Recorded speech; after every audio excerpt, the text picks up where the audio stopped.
Hello and welcome to my creative space. Welcome to another DIY video. In today's video, I have some Halloween DIYs. I know you're gonna love them, so let's jump right in. For this project, I'm going to be using these candlestick holders, some glue, balloons, some lights. It could be candles. I actually use candles, and I'm gonna be using some creepy cloth. All these products are from Dollar Tree. And now let's get started. I'm gonna start with blowing up the balloons, and then I'm gonna grab some glue and I'm gonna pour it into a container with some water. I don't think the water is necessary. I did water, it still work out, so it's up to you whether or not you want to dilute it with water. Once I have that mixture, I added the creepy cloth into it and I made sure that it was completely covered with the glue.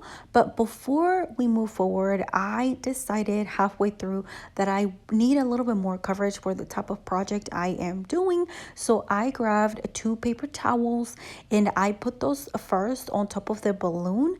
I crisscross them on top because I need some coverage. Now the balloon is sitting in one of those glass candle holders from Dollar Tree. That's what I found worked best for me. And then after that was after the paper towels were on top, then that's when I started grabbing the creepy cloth and I cut them into smaller pieces because my ghosts are going to be small. But if you're making bigger ghosts, then you don't have to cut it or cut it in bigger pieces. Another thing you could do is cut the creepy cloth before you even start soaking it in the glue, and it might save you some time. Going back to the project, after I was done applying the creepy cloth on top, I took them outside for drying, and my tip to you is sit them on something plastic. That way they're easy to remove once they're dry. And here we have them all dried up. And now we're gonna get all our stuff together so we can build these adorable ghosts. And first thing I'm going to do is remove the candle holder that we had as support. And now we're going to remove the balloon. So with a safety pin, I punched the balloon, and once it was good or deflated, then I removed the balloon. And off camera I did the second one, and here we have them. Now what I'm going to do is add some eyes. I tried to paint it, but because the creepy cloth is so the holes are very wide, you could not see the eyes, so I choose to grab these stickers that I had from Dollar Tree, and they have these little circles, and I decided to use them as eyes. Then next is time to put all our pieces together. I grabbed the candlestick holders. On one of them you can see that the candle fits in there perfectly, which I wish the other one did the same, but it doesn't. It just kind of sits on top. And then I place those candles, I turn them on, and then I just place my little ghost on top. And our floating light up ghosts are ready to go. I love how this project turned out. Let me know what you think in the comments down below. Now let's take a look at the end result.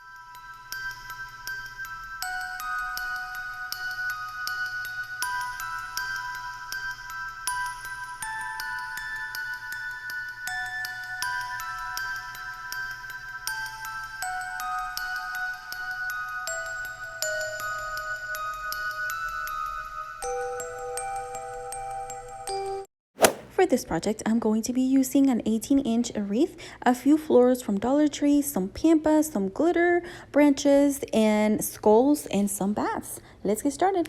First thing I'm going to do is take my wreath and this black tape, and I will cover up the wreath completely with this. The reason why I'm doing this is because I don't have a lot of florals, so I was thinking that if any spaces were left uncovered, once I hang the wreath on my door, which is white, that could peek through, and I didn't want that to happen, so I decided to wrap it with black tape to avoid that, but feel free to skip this step. Next, I'm going to take my florals, cut them individually, and I'm going to start adding them to the wreath. The way I do this is by poking a hole through the tape and then gluing that branch down with hot glue. I go all around until I am done. I believe I used 4 or 5 bunches of these leaves that I love. Now I'm going to add these orange flowers. I only had 2 bunches of these, and it was a total of 6 flowers, so I spread them around, and I'm gonna do the exact same thing thing where I poke a hole, add some glue to the stem, and then I glued those down. Now they're still looking a little bare. You can definitely see the wreath at the bottom. So what I do next is add the pampas grass where I see some of the holes. And these pampas grass, I actually already had it on hand. I've used it on a few of my projects. I just kind of recycle it throughout the years. I believe I've had these for like 2 years.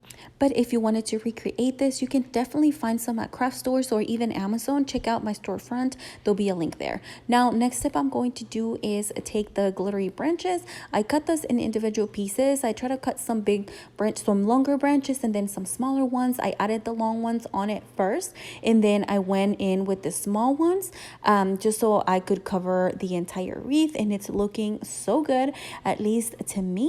And then after I was done with all the branches, it's time to add the Halloween touch. Now you could stop there and use that as a fall wreath and move on, but I want to make it a little bit more Halloween. So here is where I add the bats. They're so cute and glittery. I only have one pack which it has 4 little bats, and I'm gonna clip those on. They come with some clips, and I left the clips and that's what I use, but you can definitely glue them for extra security. I think they'll be fun, so I'll just leave them like that. And then I went in with the little skulls. You can definitely use bigger ones. I thought that the little ones look really cute, so that's what I use. I use 1 pack and just glue them all around and try to cover all the holes that the wreath still had. And that was all for that project. I love how this wreath turned out. Let me know what you think in the comments down below. Now let's take a look at the end result.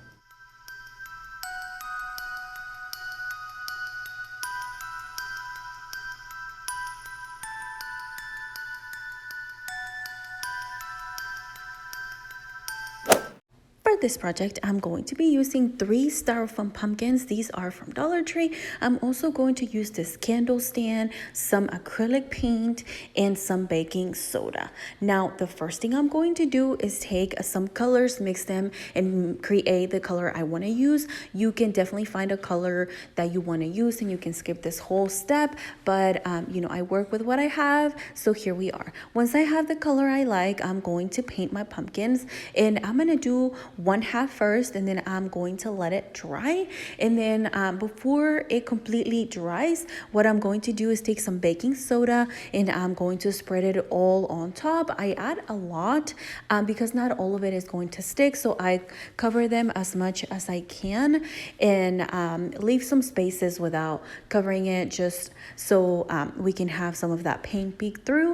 But once I do that, I try brushing it off with a brush, but I realized that a lot of it was coming off and it was not giving it the look that I was looking for. So I decided to spread it with my finger, just kind of remove the baking soda, and then I paint the other half, and I did the exact same thing. I do go in with a brush here and there just on some parts to like clear some of that baking soda off, but for the most part I use the finger to remove that.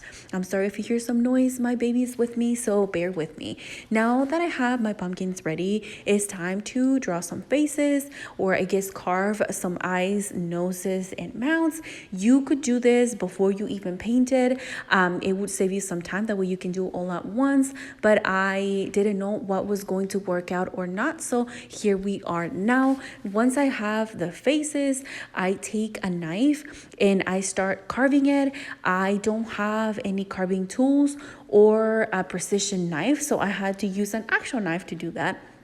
But it worked just fine. So I just cut the eyes, the nose, and the mouth, and here we have it. Now I'm going to have to go back in with some paint to cover the eyes, the nose, and the mouth, and this is what I was talking about. You might want to do this at the beginning, that way you don't have to do this once your pumpkins are all dried up, but either way works out. It worked out for me, and here we are going to paint it, give it some coats. If you need any info on the paint, be sure to check out the description box and go to my storefront. Okay, now that my faces are painted, I added some baking soda, the exact same process that we did earlier. You can also do the pumpkins without the carving and they will look so good. I'm actually going to be making more of these to decorate my living room with them, because this year I wanted to keep it a little bit more neutral, still Halloween but cute, so I'm gonna be making more. So this is what our pumpkins are looking. Now you can stop here, they look amazing, but I want to add some light to them. What I'm going to do is take the candles from Dollar Tree. It's a pack of 3, which work perfect for this. I'm going to draw a circle at the bottom and then I'm going to carve that out. Then after I do that, I'm going to add some hot glue and I'm going to glue the candles right at the bottom. That way it can stay in there and then I can have access to turn them on and off. And after I place the candles there, I am going to hot glue around them and then go back with some paint and cover that up to make them look cleaner. That is all for this project. I do use the candle holder to sit one of them on there just so it's higher than the other 2 because of where I was going to put them for decoration. But you have fun and decorate them however you want. I hope you loved today's video. I definitely love all of the DIYs. Let me know in the comments down below what you think, and here is the end result.